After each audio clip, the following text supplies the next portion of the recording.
Hey guys, how are you? Today I would like to show you how you can take the partial derivative of a multivariable function. So basically, if you have a function that has two inputs, I'm going to say x and y, and I'm just going to give you a random example. Say you have x squared, y squared, plus 10xy plus 4. Say you have this function.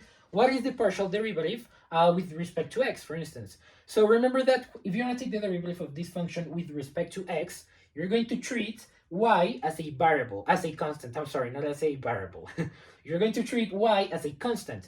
So you're gonna just imagine that y is any fixed value, and x is gonna be the variable that is moving. Okay. So the notation that we use to write partial derivatives is the following. So you wanna say that this is like a del partial d. It's called.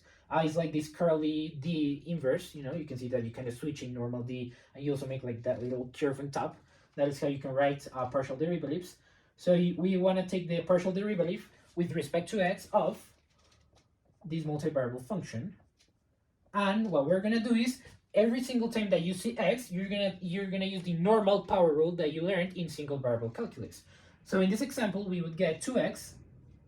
Okay, this is just simply the power rule for x squared, and now you're going to multiply by y squared. Okay, so you're gonna leave y squared just as it is. Okay, you don't want to do anything to it, because remember that since we're taking a partial derivatives, this is something partial that is kind of incomplete, because we're assuming that one input of the function f is constant. Okay, it's fixed, so we don't want to do anything to it. Okay, we're just gonna leave it constant as y squared.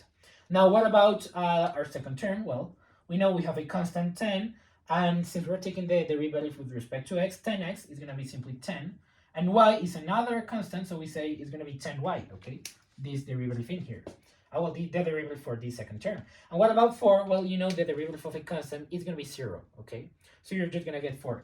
And now something that I would like to clarify, if you had something like this, so if you have f of xy is going to be equal to x squared plus y squared, and you wanted to take the partial derivative with respect to y of this function. I'm just going to do it like this.